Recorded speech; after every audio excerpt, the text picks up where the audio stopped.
الحمد لله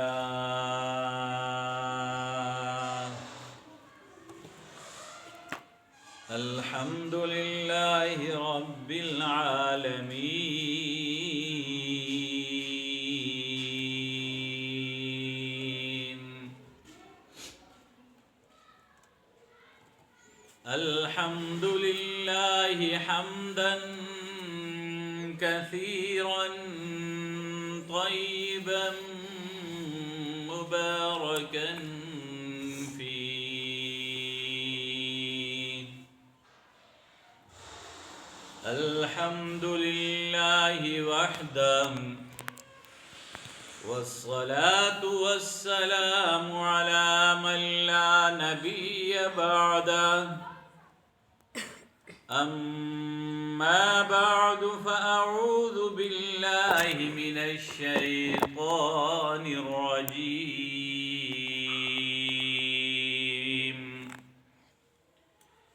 بسم الله الرحمن الرحيم وإذ قال ربك للملائكة إني جاعل في الأرض خليفة قالوا أتجعل فيها من يفسد فيها ويسفك الدماء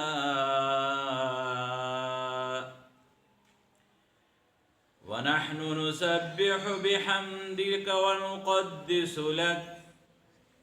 قال إني أعلم ما لا تعلمون وعلم آدم الأسماء كلها ثم عرضهم على الملائكة فقال أنبئوني بأسماء هؤلاء إن كنتم صادقين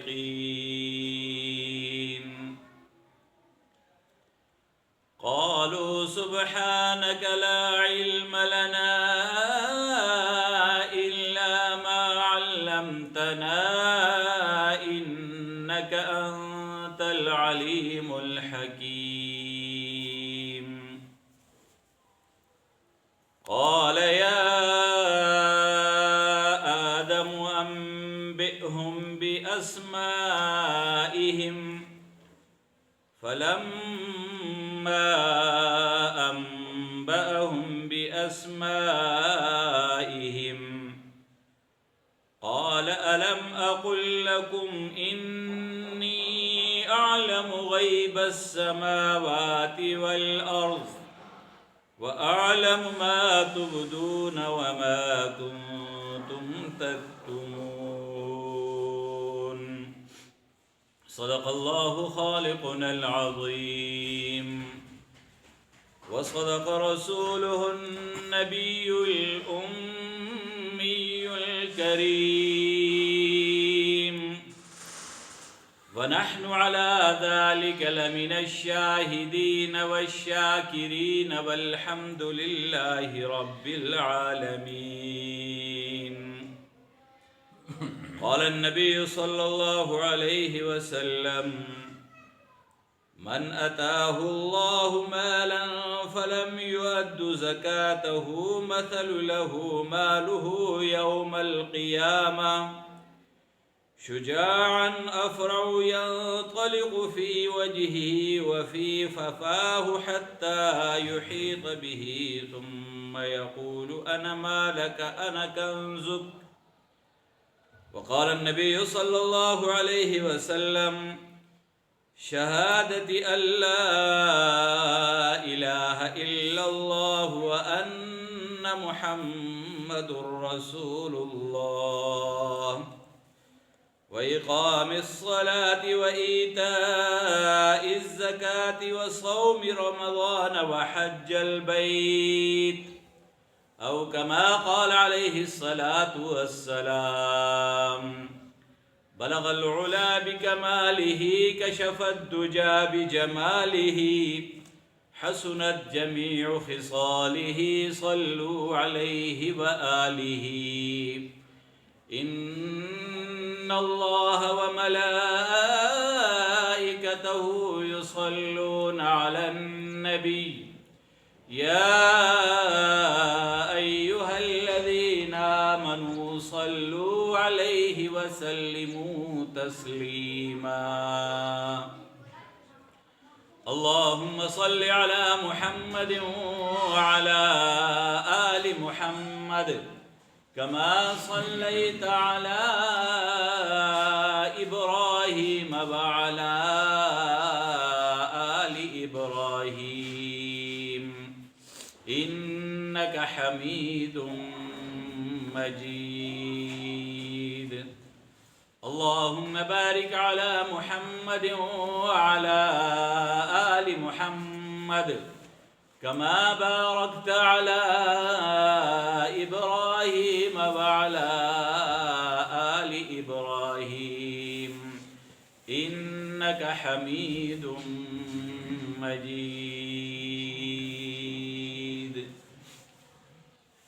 محترم سامعین اکرام، ذی قدر ذی وقار علماء کرام اور محلہ کے غیور بزرگوں، نوجوان دوستوں، ساتھیوں، آج شعبان المعظم کی غالباً 17 ہے، یعنی کہ رمضان کریم تک ہمیں 13 دن کی اس کا سفر رہ چکا ہے۔ شعبان معظم رمضان کی تیاریوں کا مہینہ ہوتا ہے کہ رمضان کے لیے اس میں تیاری کی جائے، اور اسی شعبان معظم میں 15 شعبان کی ایک رات بھی آتی ہے۔ اس کے لیے ہم لوگ بہت تیاری کرتے ہیں کہ ہم نے روزہ رکھنا ہے، ہم نے رات کو عبادات کرنی ہے کہ اس رات رب کبریا آسمانی دنیا پر تشریف لاتے ہیں، اور اس رات کے لیے ہم تمام اپنے جتنے امور ہوتے ہیں، جتنی ہماری مصروفیتیں ہوتی ہیں، اس کو ترک کرتے ہیں اور اس میں عبادت کرتے ہیں، حالانکہ یہ نہ فرض ہے، نہ واجب ہے، اور نہ سنت مؤکدہ ہے۔ اچھی بات ہے، عبادت کرنی چاہیے، اللہ کو یاد کرنا چاہیے، مگر یہ ذہن میں رکھنا چاہیے کہ یہ نہ واجب ہے، نہ فرض ہے، اور نہ سنت مؤکدہ ہے۔ علماء کرام فرماتے ہیں کہ آپ 15 شعبان کا روزہ رکھیں اس نیت سے کہ نبی کریم صلی اللہ علیہ وسلم ایام 20 کے روزے رکھا کرتے تھے ہر مہینے میں، اور ایام 20 13 14 15 ہر مہینے کے، اسلامی مہینے کے 13 14 15 کا جو مہینہ دن آتے تھے تو نبی کریم صلی اللہ علیہ وسلم یہ روزے رکھتے تھے۔ تو آپ یہ نیت کر رہے ہیں کہ میں نبی کریم صلی اللہ علیہ وسلم کے ایام 20 والی سنت پر عمل کر کے یہ روزہ رکھ رہا ہوں۔ اور اگر پوری رات ہم عبادت کر لیں، پوری رات اللہ کے سامنے سرب سجود ہوں،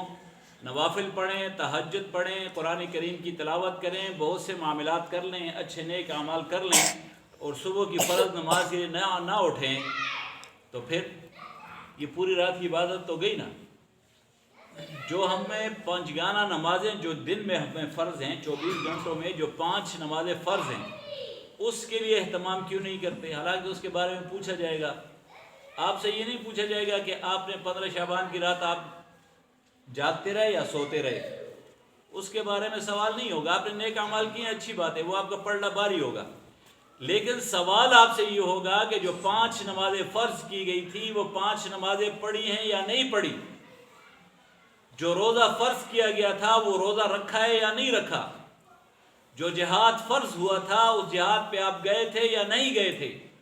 جو کلمہ پڑھنا تھا وہ کلمہ آپ نے پڑھا یا نہیں پڑھا؟ سوال اس کے بارے میں ہوگا۔ جو زکوٰۃ فرض کی گئی تھی وہ زکوٰۃ آپ نے ادا کی یا نہیں کی گئی؟ نہیں کی، تو اس کے بارے میں سوال ہوگا۔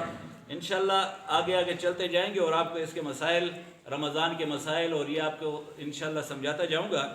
یہاں پر یا بنی اسرائیل،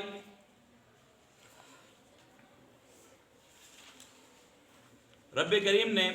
انسان کو پیدا کرنے کے لیے کا ارادہ جب فرمایا تو فرمایا وَإِذْ قَالَ رَبُّكَ لِلْمَلَائِكَةِ إِنِّي جَاعِلٌ فِي الْأَرْضِ خَلِيفَةً قَالُوا أَتَجْعَلُ فِيهَا مَن يُفْسِدُ فِيهَا وَيَسْفِكُ الدِّمَاءَ وَنَحْنُ نُسَبِّحُ بِحَمْدِكَ وَنُقَدِّسُ لَكَ قَالَ إِنِّي أَعْلَمُ مَا لَا تَعْلَمُونَ۔ اس کلام میں، اس آیت میں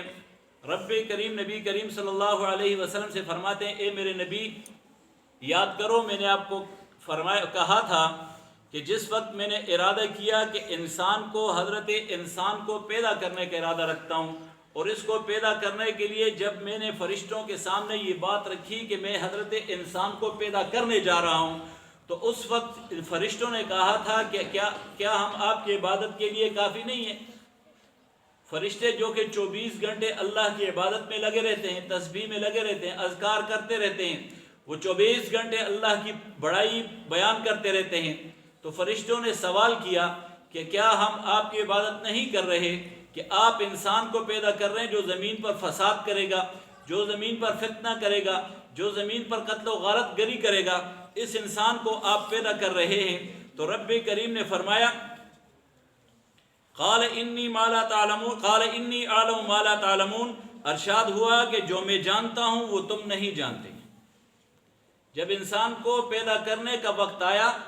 تو فرشتوں نے کہا کہ ہم آپ کی عبادت کے لیے کافی ہیں، ہم عبادت کرتے ہیں، آپ انسان کو کیوں پیدا کر رہے ہیں؟ یہ تو زمین پر فساد کرے گا، قتل و غارت کرے گا۔ رب کریم نے فرمایا کہ آپ نہیں جانتے، میں خوب جانتا ہوں کہ میں اس کو کیوں پیدا کر رہا ہوں۔ اور پھر رب کریم فرماتے ہیں، اس کی دلیل میں اگلی بات آتی ہے وَعَلَّمَ آدَمَ الْأَسْمَاءَ كُلَّهَا ثُمَّ عَرَضَهُمْ عَلَى الْمَلَائِكَةِ فَقَالَ أَنْبِئُونِي بِأَسْمَاءِ هَؤُلَاءِ إِن كُنتُمْ صَادِقِينَ۔ اور اللہ نے حضرت آدم علیہ السلام کو سب چیزوں کے نام بتا دیے، زمین و آسمان میں جو جو چیزیں تھیں، جو جو رب کریم نے پیدا کی تھی، رب کریم نے ان تمام چیزوں کے نام حضرت آدم علیہ السلام کو بتا دیے، اور پھر حضرت آدم علیہ السلام کو فرشتوں کے سامنے پیش کیا، اور پھر فرشتوں سے پوچھا کہ آپ بتاؤ کہ دنیا میں جو چیزیں ہیں، دنیا اور جنت میں جو چیزیں ہیں، زمین و آسمان میں جو چیزیں ہیں، اس کے نام بتاؤ۔ تو فرشتوں نے کہا کہ ہم تو نہیں جانتے، عاجز آ گئے، اس کا جواب نہیں دے سکے، اور فرمایا کہ بتاؤ مجھے نام ان کے اگر تم سچے ہو۔ رب کریم فرماتے ہیں اگر تم اپنے دعوے میں سچے ہو اور یہ کہتے ہو کہ انسان کو کیوں پیدا کر رہے ہو، تو پھر مجھے ان چیزوں کے نام بتاؤ جو میں نے زمین و آسمان میں پیدا کر لیے۔ اگر تم اپنے دعوے میں سچے ہو تو پھر ان چیزوں کے نام بتاؤ۔ وہ نہیں بتا سکے تو قالوا سبحانک، فرمایا پاک ہے تیری ذات۔ فرشتے جواب دیتے ہیں قالوا سبحانک لا علم لنا الا ما علمتنا، کہ اللہ پاک ہے تیری ذات، ہم تو اسی قدر جانتے ہیں جتنا آپ نے ہمیں علم دیا، ہم تو وہی جانتے ہیں جو آپ نے ہمیں بتایا، ہم تو وہی جانتے ہیں جو آپ نے ہمیں سمجھایا، ہم تو وہی جانتے ہیں جو آپ نے ہمیں دکھایا، اس کے علاوہ تو ہم نہیں جانتے۔ انک انت العلیم الحکیم، کہ بے شک تو ہی علم و حکمت والا ہے۔ یہاں پر فرشتے کیا کہتے ہیں؟ اللہ کی تعریف کرنے کے بعد فرماتے ہیں کہ تو ہی بہتر جاننے والا ہے، ہم تو نہیں جانتے مگر اس چیز کی جو چیز آپ نے ہمیں سکھائی، جو چیز آپ نے ہمیں بتائی، اس چیز کا ہمیں علم ہے، اس کے علاوہ تو ہمیں کوئی علم نہیں ہے۔ تو رب کریم نے فرمایا کہ قال یا آدم انبئهم باسمائهم فلما انبأهم باسمائهم، پھر حضرت آدم علیہ السلام سے پوچھا کہ زمین و آسمان میں جو جو چیزیں میں نے پیدا کی ہیں اس کے نام بتاؤ، تو حضرت آدم علیہ السلام نے فر بتا دی۔ اب یہاں پہ سمجھنے والی باتیں ہیں۔ ہم کہتے ہیں کہ بچوں کو علم دو، بچوں کو تعلیم دو، خود پڑھو، اور ہر مسلمان کو اتنا علم ضرور حاصل کرنا چاہیے کہ وہ اپنے اللہ کو پہچان لے، اتنا علم فرض ہے۔ یہاں پہ اللہ فرماتے ہیں قال یا آدم انبئهم باسمائهم فلما انبأهم باسمائهم، جب حضرت آدم علیہ السلام سے پوچھا گیا کہ آپ بتاؤ زمین و آسمان میں جو جو چیزیں ہیں، تو حضرت آدم نے فر بتا دی۔ یہ علم اللہ کریم نے حضرت آدم علیہ السلام کو القاء کیا تھا، اور انسان اشرف المخلوقات اس لیے بنا ہے، یہ ایک وجہ ہے، اللہ کی صفت ہے کہ علم انسان کو عطا کیا، اور اسی علم کی وجہ سے انسان کو اشرف المخلوقات بنا دیا۔ وگرنہ عبادت تو فرشتے کرتے تھے، اللہ کی تسبیح تو پڑھتے تھے، ذکر و اذکار میں تو مشغول ہیں، انسان تو کبھی پڑھتا ہے کبھی نہیں پڑھتا، کبھی عبادت کرتا ہے کبھی نہیں کرتا، جی میں آئے تو نماز پڑھ لیتا ہے، جی میں آئے تو ڈرامہ ہی دیکھتا رہتا ہے۔ ایسے ہی ہے نا، جی میں آئے تو دکان بند کر کے مسجد چلا آتا ہے، جی میں نہ آئے تو وہیں پر دال وغیرہ بیچتا رہتا ہے۔ غافل ہے انسان، جی میں آئے تو اپنے کام کاج چھوڑ کر مسجد کی طرف آ جاتا ہے، جی میں آئے تو قرآن اٹھا کر پڑھ لیتا ہے، جی میں نہ آئے تو قرآن نہیں پڑھتا۔ اور آج کل تو اکثر جی میں یہی نہیں آتا کہ ہم قرآن پڑھ لیں، ہم قرآن نہیں پڑھتے، ہم اللہ کے احکامات کو نہیں پڑھتے، ہم نے وہ سب بند کر کے گھروں میں رکھ دیا ہے۔ اب ہماری مرضی ہے کہ جس وقت ہمارا دل چاہتا ہے ہم نماز کے لیے آ جاتے ہیں، دل نہیں چاہتا کسی اور شغف میں مصروف ہو جاتے ہیں، چلو یار پڑھ لیں گے، اللہ کہا کہ اللہ بخشنے والا ہے۔ ہم یہ بھول گئے کہ اللہ جبار بھی ہے اور قہار بھی ہے، اللہ غفور رحیم ضرور ہے، اللہ کی رحمت کے 99 حصے ضرور ہیں، مگر وہ ایک حصہ اللہ نہ کرے اگر ہم پر آ جائے تو کیا کریں گے، کیا جواب دیں گے؟ صرف اس چیز پر ہم عبادت نہ کریں کہ اللہ غفور رحیم ہے، تو قہار اور جبار کو بھی پڑھ لیں۔ اللہ فرماتے ہیں میں قہار بھی ہوں، میں جبار بھی ہوں۔ تو میرے محترم بزرگوں، دوستو، ساتھیوں، رب کریم فرماتے ہیں کہ آدم علیہ السلام کو جب پیش کیا گیا، ان سے جب زمین و آسمان کی پیدا کی ہوئی چیزوں کے بارے میں پوچھا گیا تو حضرت آدم علیہ السلام نے فر جواب دے دیا، اور آگے فرمایا قال الم اقل لكم انی اعلم غیب السماوات والارض۔ رب کریم فرشتوں سے ہی فرما رہے ہیں، قال یا آدم انبئهم باسمائهم فلما انباهم باسمائهم قال الم اقل لكم انی اعلم غیب السماوات والارض۔ تو فرمایا کیا میں نے تمہیں نہیں کہا تھا کہ میں زمین و آسمان کے غیب سے پوری طرح واقف ہوں؟ فرشتوں سے فرماتے ہیں کیا میں نے تمہیں نہیں کہا تھا کہ میں زمین و آسمان میں جو چھپے خزانے ہیں، جو چھپی باتیں جو آپ نہیں جانتے ہو، جو آپ کی آنکھ نے نہیں دیکھا مگر میرے علم میں ہے، زمین میں کیا ہو رہا ہے، آسمان میں کیا ہو رہا ہے، کون کیا کر رہا ہے، یہ سب میرے علم میں ہے۔ وَأَعْلَمُ مَا تُبْدُونَ وَمَا كُنْتُمْ تَكْتُمُونَ، اور میں جانتا ہوں جو تم ظاہر کرتے ہو اور وہ بھی جانتا ہوں جو تم چھپاتے ہو۔ میرے محترم بزرگوں، دوستو، ساتھیوں، چونکہ وقت انتہائی قلیل ہوتا ہے تو اس لیے جلدی جلدی آگے چلنا پڑتا ہے۔ آج کل معاملات جو چل رہے ہیں وہ زکوٰۃ کے مسائل کے چل رہے ہیں، چونکہ اس مہینے میں